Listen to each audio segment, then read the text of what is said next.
आप सभी को नमस्ते जी। मैंने अपनी पिछली वीडियो में वात पित्त के रोगों व उनकी चिकित्सा के बारे में बताया था।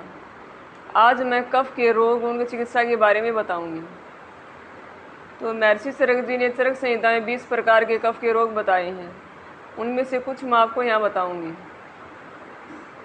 खांसी होना, बार बार जुकाम होना, नाक से हमेशा पानी बहना जैसे नज़ला होना, मल में चिकनापन, नींद अधिक आना, आलस्य आना, थकावट का ज़्यादा अनुभव होना, मल मूत्र सफ़ेद हो जाना, आँखों में सफ़ेदपन आना, आँखों से पानी आना, कानों से पानी आना जिसको हम कान बहना बोलते हैं, आँखों के नीचे काले घेरे हो जाना, मुंह से लार टपकना, मोटापा होना, थायराइड होना आदि। महर्षि चरक जी बताते हैं कि जिस व्यक्ति को कफ बढ़ा हुआ हो या जो व्यक्ति कफ का रोगी है उस व्यक्ति को सर्वप्रथम वमन कराना चाहिए। वमन का मतलब है उल्टी। हमारे पेट में आमाशय होता है।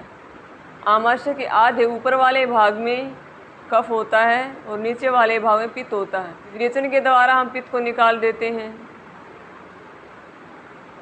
और उल्टी के द्वारा हम कफ को निकाल देते हैं। तो इससे जो हमारे शरीर में कफ बढ़ा हुआ था वो हमारे शरीर से निकल जाएगा। ये हमारे शरीर में कफ दोष बढ़ा हुआ, हमने उस पर ध्यान नहीं दिया, लंबे समय तक बीमारी चलती रही, फिर वो कुछ समय बाद पित्त को ही बढ़ाएगा। उस पर भी हमने ध्यान नहीं दिया, दवाई खाते रहे, दबाते रहे, दवाई खाते रहे, दबाते रहे। तो ऐसे दबाने से एक दिन फिर वात ही बढ़ेगा। कि दबते दबते वो रोग हो इतना भयंकर रूप ले लेगा, चिकित्सा होनी ही उसकी कठिन हो जाएगी। क्योंकि हमारे शरीर के तीनों दोष इतने बढ़ चुके होते हैं कि समझ में नहीं आएगा कि वात की चिकित्सा करें, पित्त की करें या कफ की करें।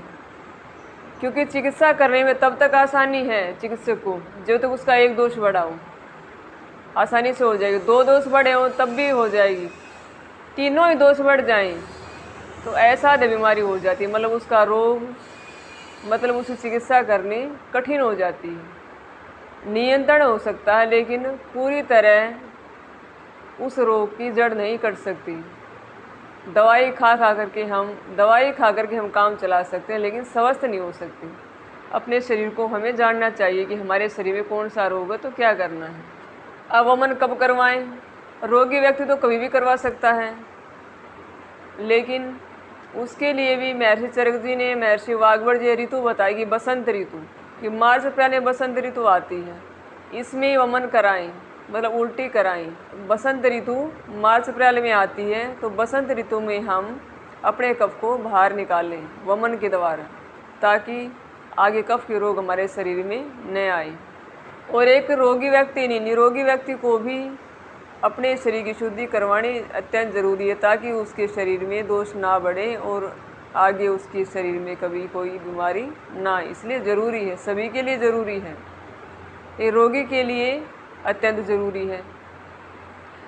अब ये दोष बढ़ता है बसंत ऋतु में, कफ बढ़ता है बसंत ऋतु में, और इसका कफ का शमन होता है ग्रीष्म ऋतु में। अगर हम स्वाभाविक तौर पर भी सोचें तो मार्च अप्रैल में खांसी जुकाम बुखार ज़्यादा होता है और शरद ऋतु में सितंबर अक्टूबर में खांसी जुकाम बुखार ज़्यादा होता है। क्यों? हम कहते हैं कि मौसम बदल गया, बारिश गई, गर्मी चली गई, बारिश चली गई, सर्दी आ गई, मौसम चेंज हो रहा है इसलिए खांसी जुकाम बुखार हो रहा है।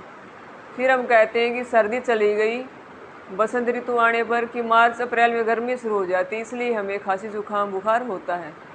लेकिन इन ऋतुओं का हमें पता हो और इन ऋतुओं के अनुसार अगर हम अपना भोजन बदल लें तो हमें खांसी जुकाम बुखार ये रोग होंगे ही नहीं। हम भोजन को नहीं पहचानते, शरीर को जानते नहीं, भोजन को पहचानते नहीं, तो रोग आना तो स्वाभाविक ही है, रोग तो आएंगे ही। कौन से रस हैं जो कफ को बढ़ाएं? मधुर, आम्ल, लवण। ये रस खाने से, मधुर मतलब मीठा, आम्ल मतलब खट्टा, लवण मतलब नमकीन, ये रस हमारे शरीर के अंदर जैसे ही जाएंगे, भोजन के रूप में, सब्जी के रूप में, फल के रूप में, जैसे ही शरीर के अंदर जाएंगे तो ये कफ को बढ़ा देंगे। तो कफ को कम करने के लिए कफनाशक रस बताए हैं। कफनाशक रस हैं कटु, तिक्त, कषाय। कटु मतलब चरपरा, तिक्त मतलब तीखा और कषाय मतलब कसैला। अब मैं आपको कफ के रोगी के लिए भोजन बताऊंगी। उसमें आप स्वयं सोचना कि जो भोजन होगा, जो अनाज होगा, दाल होगा, सब्जी है, फल है, जो भी चीज़ें बताऊंगी ज़्यादातर तीखे, कशैले और चरपरे ही मिलेंगे। जैसे पुराने जौ और गेहूँ, स्पष्ट लिखा है कि पुराने जौ और गेहूँ खाएं, नए जौ और गेहूँ नहीं खाएं। क्यों नहीं खाएं? जौ और गेहूँ मधुर हैं, लेकिन मधुर खाने से कफ बढ़ेगा, लेकिन नया जौ और गेहूँ कफ कारक होता है, मतलब कफ को बढ़ाने वाला होता है। पुराना जौ और गेहूँ कफ का नाश, मधुर होते हुए भी कफ का नाश करता है, इसलिए कफ नाश पुराना अनाज खाएं। अब दाल, मूंग, मसूर, चना, कुल्थी। कुल्थी पित्त को बढ़ाती है, कफ को कम करती है, ये इसका गुण है। सरसों का नया तेल, पुराना शहद, बथुआ, टिंडा। बथुआ कैसा? चरपरा है, कसैला है, ये रस बता रखी है। टिंडा कैसा? कसाई है। खीरा कैसा? कसैलापन है। ककड़ी कैसी? कसैलापन है। तीखी रस बताई। अदरक कैसा? तीखा। प्याज तीखा, लहसुन तीखा, मूली का साग तीखा, सरसों का साग तीखा, गाजर, बकरी का दूध। तो तीखे और कसैले रस बताए हैं। अनार, सेब और तरबूज खाएं। अब जिस व्यक्ति के शरीर में कफ बढ़ा हुआ है या कफ का रोग है, उसको क्या नहीं खाना? भैंस का दूध, भैंस के दूध का मक्खन, घी, दही, चावल, बासी भोजन, विरुद्ध भोजन, गन्ने का रस, आलू, गोभी, अरवी, बैंगन, पालक, चने का साग, मटर, ये चीज़ें वात और कफ को बढ़ाने वाली हैं, तो ये चीज़ें ना खाएं। मैदे से बनी चीज़ें, ठंडी चीज़ें, ज़्यादा तली हुई चीज़ें। हमारे ऋषियों ने कितने शोध करने के बाद ये शास्त्र रचना की, ये शास्त्र लिखी हैं। उन्होंने ऐसे नहीं लिख दिए कि ऐसे लिख रखी हैं, बहुत सूक्ष्मता में जाकर के उन्होंने शास्त्र रचना कर रखी है। अगर हम इस तरह आयुर्वेद को पढ़ने लग जाएं, जानने लग जाएं, मुझे नहीं लगता कि हमें डॉक्टर के पास जाने की आवश्यकता है। क्यों? हम अपने शरीर को जान लें और भोजन को पहचान लें, तो आधे रोग तो वहीं ख़त्म हो जाते हैं।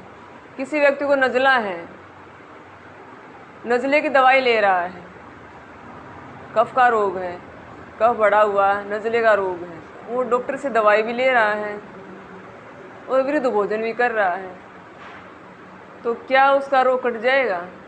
कभी नहीं कटेगा। 1 साल, 2 साल, 5 साल, 10 साल, 20 साल बीत जाएंगे, कट ही नहीं सकता, क्योंकि रस हैं, उन रसों का हमारे शरीर में बहुत बड़ा प्रभाव। तो इसलिए स्वयं को जाने, अपने रोगों को जाने कि कौन से रोग वात के हैं, कौन से रोग पित्त के हैं, कौन से रोग कफ के हैं, उनमें कौन सी औषधि बता रखी है। अच्छा, कफ के लिए फिर औषधि बता दी, जिस व्यक्ति का कफ बढ़ा हुआ उसके लिए औषधि, सौंठ, चरपरी, काली मिर्च, चरपरी, जीभ परखते ही देखना कैसा महसूस, जलन सी महसूस होगी। मेथी है, पित्त को बढ़ाती है, कफ को कम करती है। तो ऐसे ही लौंग है, वात और कफ को कम करती है। सौंठ है, वात और कफ को कम करती, पित्त को बढ़ाती है। हमारे ऋषियों ने ये औषधियाँ बड़ी सोच समझ करके लिख रखी हैं। तो इन औषधियों को जाने, भोजन को पहचाने और अपने शरीर को जाने, क्योंकि अगर ऐसे ही दिन प्रतिदिन रोग बढ़ते गए और हमने ध्यान नहीं दिया तो समय से पहले हमें रोग आएंगे। और आजकल डॉक्टर की बहुत पहचान है, नज़ले के लिए स्पेशल कौन है, आँखों के लिए स्पेशल कौन है, कानों के लिए स्पेशल कौन है, टीबी के लिए स्पेशल कौन है। लेकिन एक बार सोचकर देखें, ऐसे व्यक्तियों की भी तलाश करो जिनको रोग हैं ही नहीं। उनसे ये पूछना चाहिए कि आप किस तरह अपनी दिनचर्या, किस तरह आपकी दिनचर्या कि आपको रोग ही नहीं और हमें रोग है। तो ऐसे व्यक्ति की संगति अपनाएं जिनको रोग ही नहीं है। हम अपने जीवन को दवाइयों के सहारे ज़्यादा लंबे समय तक नहीं जी सकते।